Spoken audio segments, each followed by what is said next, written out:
Friends, welcome to defence matrix. तो जैसा कि हम जानते हैं, कुछ ही दिनों पहले डीआरडीओ द्वारा LRGR यानी कि लॉन्ग रेंज गाइडेड रॉकेट का टेस्ट किया गया, जो कि पिनाका लॉन्चर से लॉन्च होने में सक्षम है और 120 किलोमीटर की रेंज देता है। ये एक 300 mm का रॉकेट है। तो जब हमने इसकी बात करी थी तब हमने बताया था कि कैसे इंडिया द्वारा काम किया जा रहा है लॉन्ग रेंज के रॉकेट्स पर, और 120 किलोमीटर की रेंज के बाद आपको 200 किलोमीटर की रेंज के रॉकेट भी दिखेंगे और फ्यूचर में 300 किलोमीटर की रेंज वाले रॉकेट भी दिखेंगे।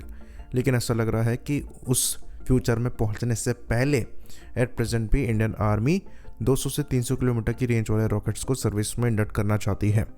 तो क्योंकि हमारे पास डोमेस्टिक ऑप्शन फ़िलहाल अवेलेबल नहीं है, तो ऐसा लगता है कि यहाँ पर हम इंपोर्ट करने वाले हैं, और इसी को लेकर जो न्यूज़ है वो निकलकर सामने आ रही है। तो करीबन 292.69 करोड़ का कॉन्ट्रैक्ट साइन किया गया है नाइप के साथ, जो कि universal rocket launcher system provide कराएगा और सपोर्ट इक्विपमेंट प्रोवाइड कराएगा।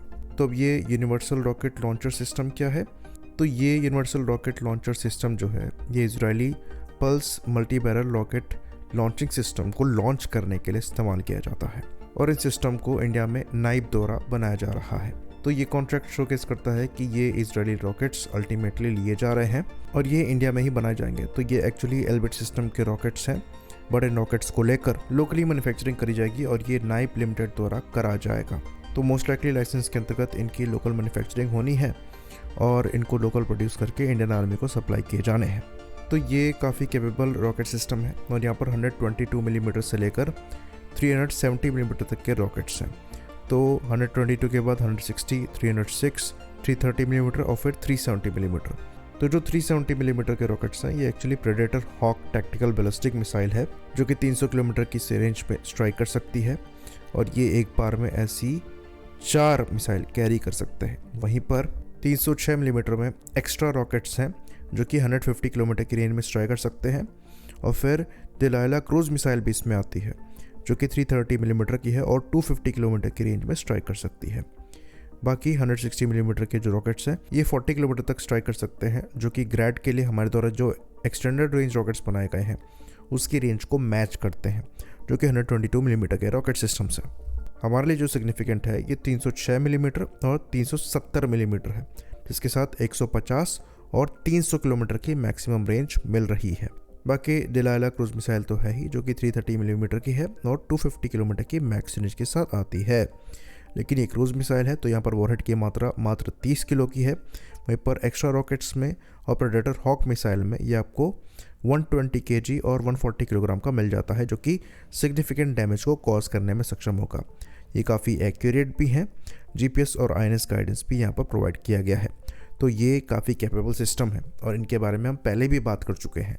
तो ये इंडिकेट करता है कि इनके नंबर्स जो हैं डिसेंट अमाउंट में प्रिक्योर किए जा सकते हैं, और इनको लेकर इजराइल पर हमें डिपेंडेंट भी नहीं रहना पड़ेगा, क्योंकि लोकल मैन्युफैक्चरिंग इनकी हो रही होगी।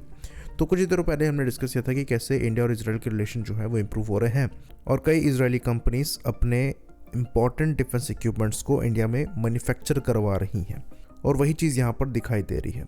इवन कई इनके लोकली मैन्युफैक्चर्ड इक्विपमेंट्स को इंडियन मिलिट्री द्वारा सपोर्ट भी किया जा रहा है। तो यहाँ पर ऐसा लगता है कि बड़ा प्लान है, और ये चीज़ हम पहले भी एक्सप्लेन कर चुके हैं कि ये लगता है कि इजराइल द्वारा कोशिश करी जा रही है कि वो अपने इम्पोर्टेंट इक्विपमेंट्स को लेकर इजराइल के बाहर भी मैन्युफैक्चरिंग हब बनाए, ताकि रिक्वायरमेंट पड़ने पर वहाँ से भी ये इक्विपमेंट्स को अपने इस्तेमाल के लिए इंपोर्ट कर पाएँ। इसलिए एक्सटेंडेड लेवल पर इंडिया के साथ यहाँ पर कोऑपरेशन किया जा रहा है, और इंडियन मिलिट्री भी इसका फ़ायदा उठा रही है।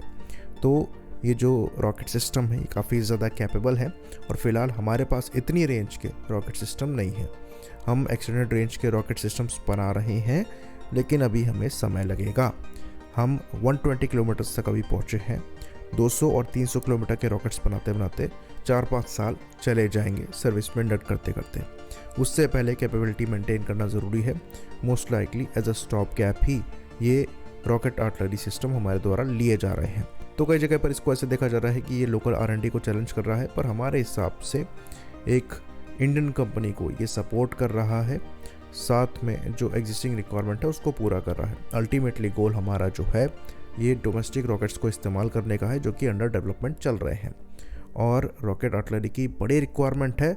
तो दोनों सिस्टम सर्विस में लिए जा सकते हैं और इस्तेमाल किए जा सकते हैं। आई होप इन्फॉर्मेशन यहाँ पर क्लियर रही हो। इसी बात पर इस वीडियो को हम ख़त्म करेंगे। लाइक करिए, सब्सक्राइब करिए। जय हिंद।